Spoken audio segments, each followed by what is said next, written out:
morfismo térmico que sufren, y obviamente también va a estar muy relacionado a los nutrientes, ¿sí? ¿Por qué? Porque los nutrientes, los factores nutricionales, son pues importantes para su patogenicidad. Bien, aquí tenemos una lista de los factores de virulencia de paracoccidioides, ¿sí? Entonces, como se dan cuenta, hay muchos elementos de virulencia para que se genere pues la enfermedad. Ahora, dentro de estos importantes sería el GP43, porque este es el antígeno inmunodominante, ¿sí? Y dentro de él, pues se conocen que hay 6 genotipos. Y tenemos lo que es el receptor para el 17 beta estradiol, y esto es lo que va a impedir básicamente su transformación hacia un estado de levadura. Entonces, este es el algoritmo, ¿sí? De lo que sucede después de que básicamente hay una inhalación, ¿sí? De las propágulas que son infectantes. Puede haber una fase asintomática, y en esta fase asintomática en general hay un equilibrio, un balance entre el hospedero y el parásito. Bien. Aquí los TH1 que van a hacer van a controlar la infección, y los TH2 van a todo lo contrario, van a llevar a una evolución de la enfermedad. Entonces, en esta fase asintomática pueden haber 2 rutas, 2 caminos, una regresiva o todo lo contrario, una progresiva, donde si ya es progresiva es sintomática, y al ser sintomática, lógicamente, pues ya hay formas clínicas, ¿verdad? En todo caso, si desde el inicio fuese sintomática, se crea este denominado complejo pulmonar primario, donde se va a generar ya la diseminación. ¿Bien? Entonces, paracoccidiomicosis puede ser de tipo infección, ¿sí? O causar la enfermedad. En la enfermedad, ¿cómo se hace el flujograma? Entendiéndose de acuerdo a su clasificación. Puede ser aguda o subaguda, ¿sí? Y si es de este tipo, se da sobre todo en un grupo juvenil, ¿sí? Hay un deterioro general del estado de salud y un compromiso pulmonar. Si fuese paracoccidiomicosis por enfermedad, entonces crónica, esta se da con más frecuencia en el adulto, y hay un deterioro que es variable, ¿sí? Del compromiso pulmonar. Puede ser unifocal o multifocal. Si es unifocal, pues hay un compromiso, el estado general, ¿sí? Está preservado en el paciente, pero hay compromiso pulmonar. Y si es multifocal, hay un deterioro variable. ¿Por qué? Porque hay un proceso multisistémico de la enfermedad, el cual se va a manifestar ya pues con lesiones, no solamente a nivel de la piel, lo hará también a nivel de las mucosas. Acá observamos ciertas manifestaciones orales precisamente de paracoccidiomicosis. En este primer ejemplo a su izquierda, paciente edéntulo en todo el reborde alveolar superior, incluso abordando un poco de lo que viene a ser paladar duro en las arrugas palatinas. Y observen también en este paciente a su lado derecho, ¿verdad? Entonces, estas son las manifestaciones orales de paracoccidiomicosis. Sin embargo, no solo las manifestaciones van a ser orales, perdón, van a tener manifestaciones cutáneas, en este caso, por ejemplo, a nivel de la nariz, ¿sí? Puede ser a nivel del pie también, a nivel del cuello, ¿sí? Generando adenopatías, incluso puede llegar a generar hepatoesplenomegalia, ¿sí? Entonces son varias las repercusiones clínicas que tienen. Manifestaciones pulmonares, hay manifestaciones óseas, ¿sí? ¿Y cuál sería su diagnóstico diferencial? Tuberculosis, histoplasmosis, ¿sí? Coccidiomicosis, linfomas, dentro de las principales. El diagnóstico, pues va a ser directo en caso de que las levaduras presenten gemación, ¿sí? Y vamos a utilizar cultivos, vamos a utilizar los medios de Saburó, podemos utilizar también serología y la histopatología como mecanismo de diagnóstico para coccidiomicosis. El tratamiento, ¿sí? Si es una situación ya de tipo subclínica, la curación en realidad es espontánea, ¿sí? Ya en caso de ser más grave, pues vamos a usar ketoconazol, itraconazol y anfotericina de tipo B. Bien. Perfecto. Entonces, para finalizar lo que ha sido estos fundamentos de la micología y las enfermedades micóticas, ¿sí? Vamos a hablar un poquito de manera muy puntual sobre el diagnóstico de laboratorio de las micosis. Entonces, solo para ir redondeando lo aprendido, para citar los puntos claves, ¿qué es un hongo? Recuerden que los hongos están en el reino fungi, ¿verdad? Pueden ser macroscópicos, pueden ser microscópicos, ¿sí? Y pueden ser comestibles, como por ejemplo los champiñones, ¿verdad? Si son macroscópicos, son las setas, ¿bien? Ahora, ¿qué es la micología? La micología se entiende al estudio de los hongos en todas sus denominaciones, en todas sus formas, en todas sus procedencias. Siendo así que la micología, como así también lo habíamos dividido en la bacteriología, tenemos una micología médica, una micología veterinaria, una micología industrial, una micología forense. Entonces, repito nuevamente, la micología es este estudio de los hongos en todas sus denominaciones, formas y procedencias. Entonces, la micología médica va a estudiar todas estas enfermedades infecciosas que han sido causadas por hongos microscópicos, ¿sí? Siendo así que tenemos las micosis superficiales y tenemos las micosis profundas. Ahora, solo para hacer una rememoranza de lo que hemos ido aprendiendo, existen micosis superficiales, ¿recuerdan? Tenemos micosis cutáneo profundas y tenemos micosis sistémicas, ¿verdad? Nosotros, importante, como odontólogos, reconocer estas micosis superficiales. ¿Por qué? Porque dentro de este grupo, recuerden, tenemos a las dermatofitosis y a las candidiasis, ¿verdad? Perfecto.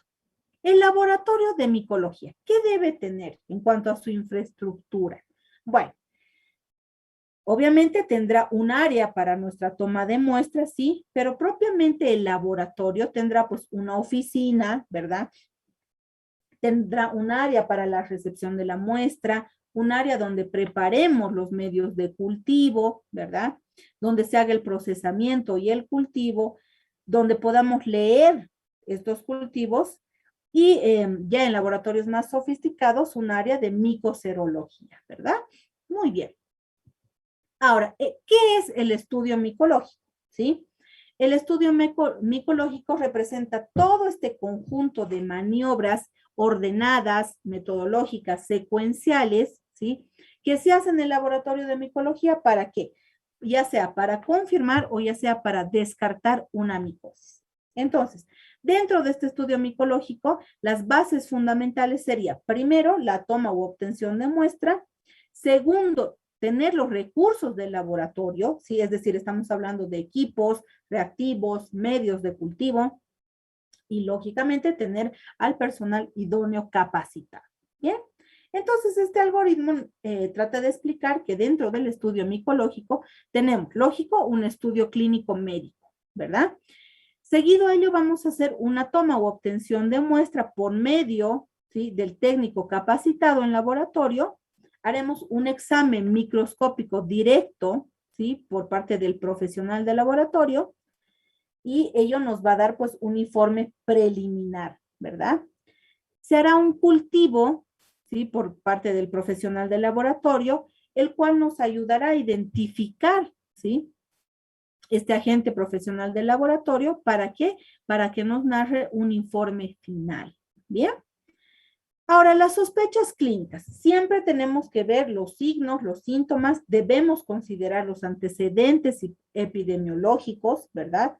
Y bueno, hacer pues nuestro interrogatorio basándonos tanto en los signos, en los síntomas, en los datos epidemiológicos como la edad, el sexo, el área endémica, el trabajo, ¿verdad?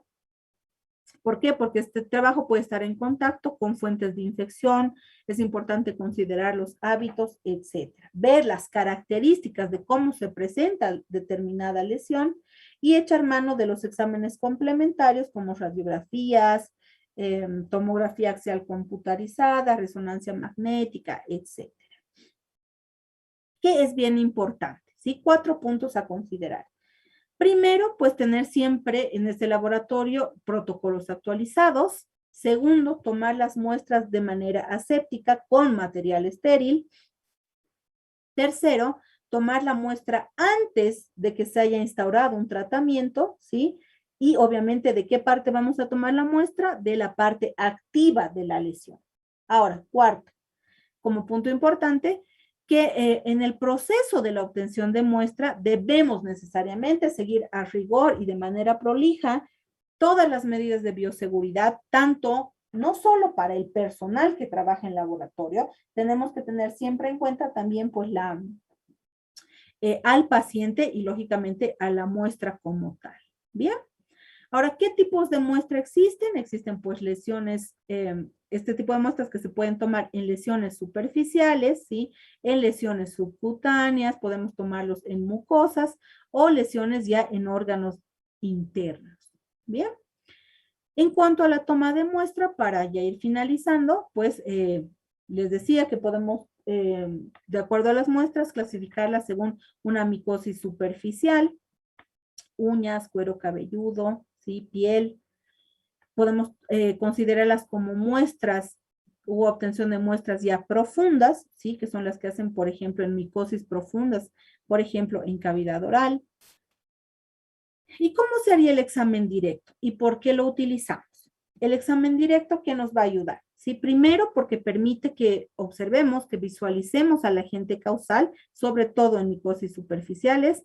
Nos va a permitir visualizar la fase parasitaria de estos agentes de micosis sistémicas endémicas, sobre todo.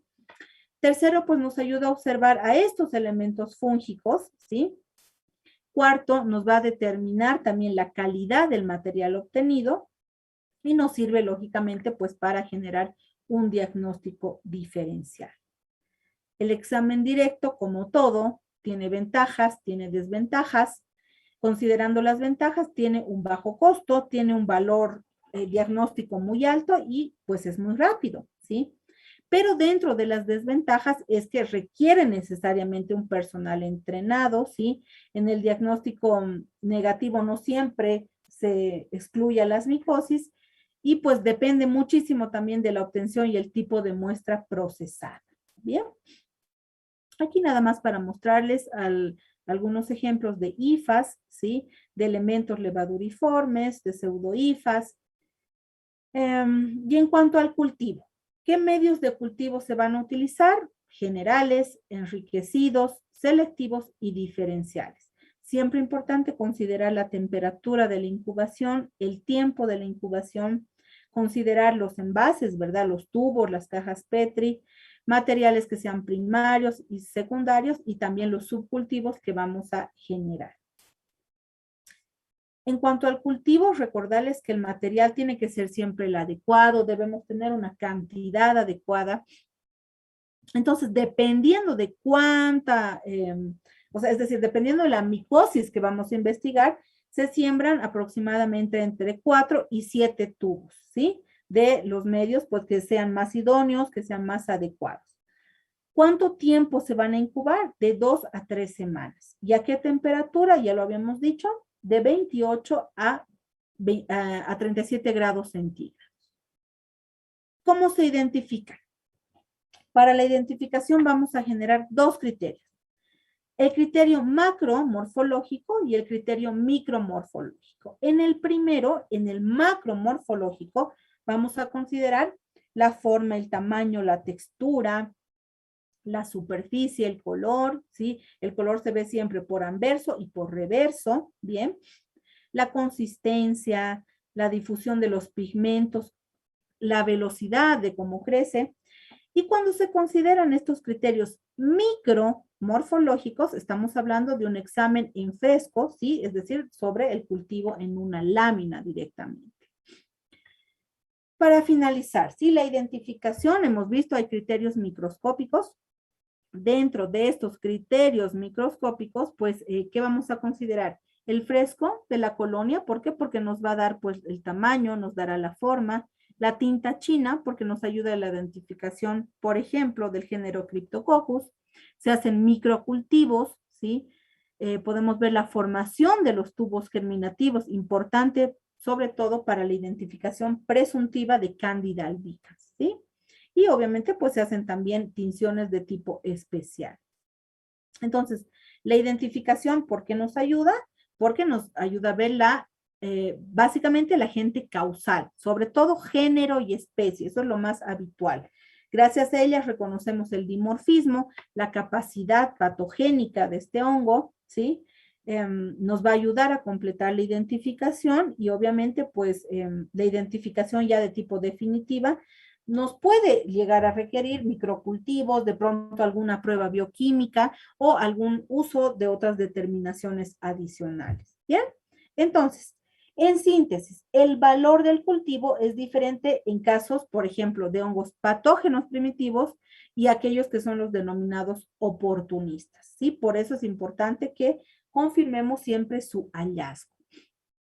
Muy bien, con eso, mis estimados, hemos finalizado este ampuloso tema de lo que hace referencia a la micología, pero bueno, desde ya indicarles que el abordaje que le hemos dado es muy general, ¿verdad? Entonces hemos visto, como se han dado cuenta, una parte inicial de fundamentos y una segunda parte ya más puntual de enfermedades micóticas. Bien, entonces la siguiente clase vamos a abordar otro grupo de estudio.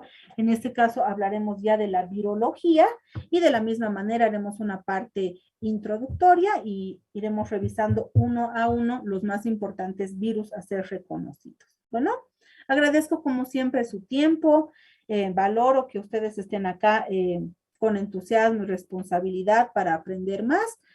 Y bueno, nada más desearles que siempre estén bien de salud, cuídense mucho y nos reencontramos la siguiente semana para una nueva clase magistral sincrónica. Bueno, muchas gracias y buenas tardes a todos. Gracias por su tiempo.